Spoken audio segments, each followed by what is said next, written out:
प्रिय मित्रों नमस्कार। जी के ज्ञान इंडिया यूट्यूब चैनल पर आप सभी का स्वागत है। इस वीडियो को ज़्यादा से ज़्यादा शेयर करें। कर्नाटक राज्य के मैसूर नगर के 10 पर्यटक स्थल। कर्नाटक राज्य का महलों, बगीचों और मंदिरों का नगर मैसूर है। चामुंडी पहाड़ी की गोद में बसा मैसूर अपने महलों के लिए जाना जाता है। मैसूर पैलेस यहाँ का मुख्य आकर्षण है। ताजमहल के बाद यह भारत में सबसे प्रसिद्ध पर्यटक आकर्षणों में से एक है। सालाना 27 लाख से अधिक पर्यटक यहाँ आते हैं। मैसूर दशहरा महोत्सव दुनिया के विभिन्न हिस्सों से लोगों को आकर्षित करता है। चामुंडेश्वरी मंदिर, Shri Chamarajendra zoological garden, saint Philomena church और वृंदावन बगीचा यहाँ के लोकप्रिय हैं। Number 1, Mysore palace. Mysore palace को वर्ष 1912 में ओडिया राजवंश के 24वें शासक के लिए बनाया गया था और इसे देश के सबसे बड़े महलों में गिना जाता है। आपको बता दें कि मैसूर पैलेस कर्नाटक राज्य में मैसूर में स्थित एक बेहद खूबसूरत इमारत है जो बड़ी संख्या में पर्यटकों को अपनी ओर आकर्षित करती है। शायद आपको यह जानकर हैरानी होगी कि मैसूर पैलेस ताजमहल के बाद स्थानीय और विदेशी पर्यटकों द्वारा सबसे ज़्यादा देखी जाने वाली ऐतिहासिक इमारत है।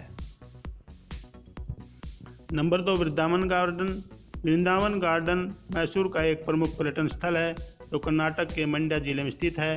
यह गार्डन दिखने में बेहद खूबसूरत और इसका प्राकृतिक वातावरण हर किसी को अपनी तरफ आकर्षित करता है। जब आप इस गार्डन में प्रवेश करेंगे तो प्रवेश द्वार के पास गुलाब के बागों और फूलों को देखकर हैरान रह जाएंगे। बता दें कि इस गार्डन के निर्माण का कार्य 1927 में शुरू हुआ और यह वर्ष 1932 में पूरा हुआ। यह 150 एकड़ भूमि में फैला हुआ है और यह देश के सबसे अच्छे उद्यानों में से एक है। वृंदावन गार्डन में पर्यटक एक वनस्पति पार्क और कई फुहारे भी देखे जा सकते हैं। म्यूजिकल फाउंटेन इस उद्यान के सबसे प्रमुख आकर्षणों में से एक है, लेकिन इस रंगीन फुहारे का आनंद लेने के लिए पर्यटकों को सूर्यास्त के समय गार्डन का दौरा करना बहुत अच्छा रहेगा।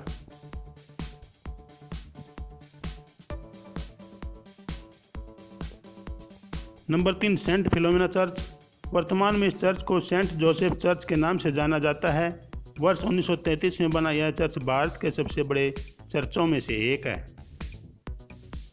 सेंट फिलोमिना चर्च के भूमिगत कमरे में 3वीं शताब्दी के संत की प्रतिमा स्थापित है। गॉथिक शैली में निर्मित सेंट फिलोमिना चर्च दक्षिण एशिया के सबसे बड़े कैथेड्रल में से एक है और मैसूर के पर्यटन स्थलों का सबसे अच्छा स्थान है।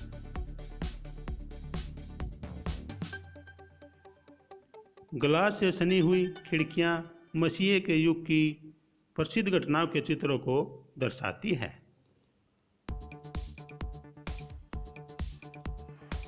नंबर 4, रेलवे संग्रहालय। मैसूर का रेल संग्रहालय कृष्णराज सागर रोड पर स्थित CFT रिसर्च इंस्टीट्यूट के सामने स्थित है। वर्ष 1979 में स्थापित संग्रहालय में एक विशेष क्षेत्र से जुड़ी हुई वस्तुओं का अच्छा खासा संग्रह है। दिल्ली के बाद मैसूर में रेलवे संग्रहालय सबसे बड़ा है। संग्रहालय पुराने लोकोमोटिव और भाप इंजन को प्रदर्शित करता है। यदि आप अपने परिवार के साथ यात्रा पर हैं तो यह संग्रहालय मैसूर में आने के लिए सबसे अच्छे स्थानों में से एक है। एक मिनी ट्रेन संग्रहालय के परिसर में पर्यटक को घुमाती रहती है। एक विभाग मैसूर के शाही राजवंशों की शानदार यात्रा दिखाता है, जिसमें भोजन कक्ष, रसोई घर और शाही शौचालय शामिल है। संग्रहालय सुबह 10 बजे से शाम 5:30 बजे तक खुला रहता है। नंबर 5, करणजी झील। करणजी झील पक्षी प्रेमियों के लिए एक आदर्श जगह है क्योंकि यहाँ जहाँ पर पक्षियों की 147 प्रजातियाँ देखी जा सकती हैं। झील में एक तितली पार्क भी है जो सुंदर तितलियों की 45 से अधिक प्रजातियों का घर है जो बेहद रंग बिरंगी है। अगर आप मैसूर की यात्रा करने जा रहे हैं तो आपको करणजी झील घूमने के लिए अवश्य जाना चाहिए। यहाँ पर अवश्य जाना चाहिए। करणजी झील कर्नाटक की सबसे बड़ी झील है। यह एक सुंदर और शांत जगह है। मैसूर आने के लिए यह सबसे अच्छी जगह है। प्रवेश शुल्क 10 रुपये प्रति वयस्क है। आप मंगलवार को छोड़कर सप्ताह के सभी दिन झील पर जा सकते हैं।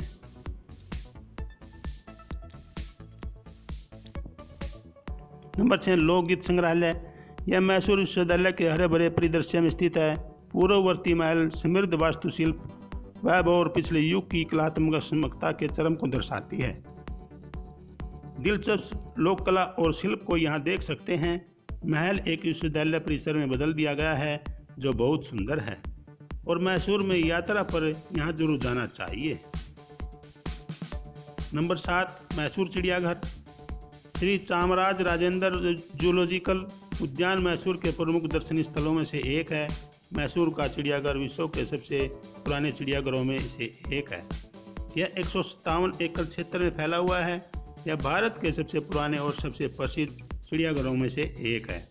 इस चिड़ियाघर का निर्माण सन 1892 में शाही संरक्षण में हुआ था। इस चिड़ियाघर में मैसूर चिड़ियाघर में हाथी, सफ़ेद रंग वाले मोर, दरियाई घोड़े, गैंडे और गोरिल्ला भी देखे जा सकते हैं।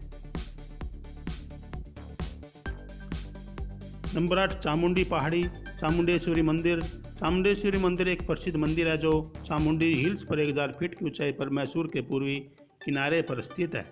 चामुंडेश्वरी मंदिर देवी दुर्गा के नाम चामुंडा देवी को समर्पित है। इस मंदिर में देवी की मूर्ति के अलावा नंदी और महिषासुर की मूर्ति भी स्थापित है। मंदिर का निर्माण 12वीं शताब्दी में किया गया था।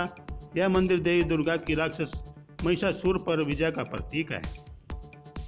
चामुंडेश्वरी मंदिर को शक्तिपीठ माना जाता है और यह 18 महाशक्तिपीठों में से एक है। तीर्थयात्री इस मंदिर तक या तो सीढ़ियों से पहुंच सकते हैं या ड्राइव करके भी जा सकते हैं। बता दें कि चामुंडेश्वरी मंदिर में रोजाना तीर्थयात्रियों की ज़्यादा भीड़ नहीं होती, इसलिए भक्त आसानी से मंदिर के दर्शन कर सकते हैं। चामुंडेश्वरी मंदिर के मुख्य गर्भगृह में स्थापित देवी की प्रतिमा शुद्ध सोने की बनी हुई है। यह मंदिर द्रविड़ वास्तुकला का एक अच्छा नमूना है। नागरहोल राष्ट्रीय उद्यान। यह नंबर 9 राष्ट्रीय उद्यान। नंबर 9 यह राष्ट्रीय उद्यान पर्यटक के मैसूर में स्थित है जो विश्व भर में प्रसिद्ध है। इस उद्यान को उन जगहों में गिना जाता है जहां एशियाई हाथी पाए जाते हैं। यहाँ हाथियों के बड़े बड़े झुंड आसानी से दिखाई दे देते हैं।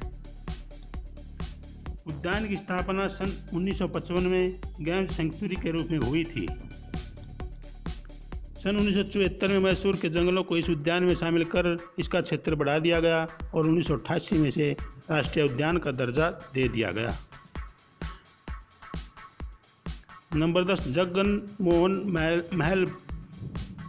जगन मोहन पैलेस एक शानदार इमारत है जिसके नाम के साथ एक शानदार इतिहास जुड़ा हुआ है। जगन मोहन महल का निर्माण महाराज कृष्णराज वाडियार ने सन 1861 में करवाया था, जब उनका मुख्य निवास अंबा विलास पैलेस का अग्नि दुर्घटना के बाद जीर्णोद्धार किया गया था। इस पैलेस को शासनकाल के दौरान शहर के वाडियार किंग्स के सबसे खूबसूरत योगदानों में गिना जाता है। अब जगन मोहन पैलेस को एक शानदार आर्ट गैलरी में बदल दिया गया था और आज यहाँ कई कलाकृति देखी जा सकती हैं। यह महल 1915 में श्री जय चामराजेंद्र आर्ट गैलरी का रूप दे दिया गया, जहाँ मैसूर और तंजौर शैली की तस्वीरें, मूर्तियाँ और दुर्लभ वाद्य यंत्र रखे गए हैं।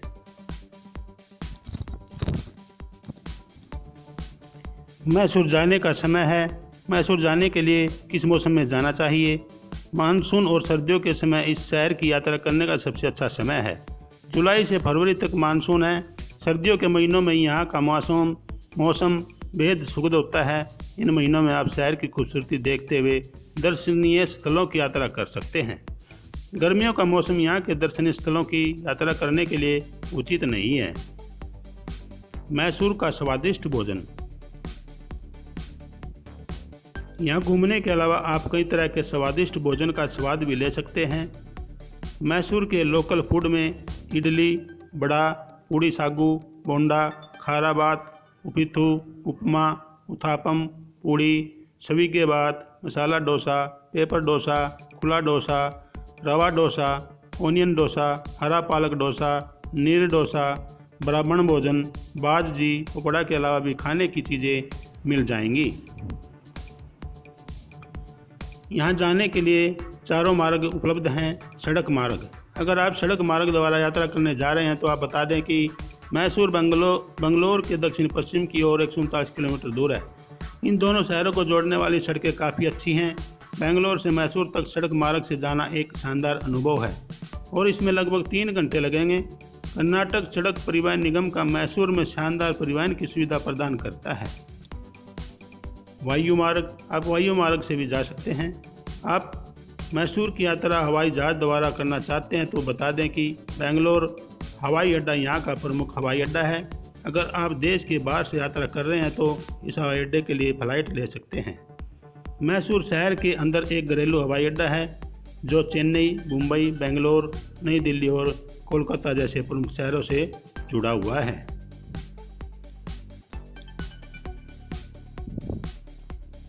रेल मार्ग से भी जा सकते हैं। मैसूर शहर का प्रमुख रेलवे स्टेशन शहर के मध्य में स्थित है। मैसूर रेलवे स्टेशन की 3 लाइनें हैं जो शहर को बेंगलोर, हासन और चामराजनगर से जोड़ती है। लोकल वाहन, मैसूर शहर की यात्रा करने के लिए अगर आप ऑटो रिक्शा किराए पर करना सबसे अच्छा तरीका है, क्योंकि इसमें आप मीटर की रीडिंग के हिसाब से पैसे दे सकते हैं।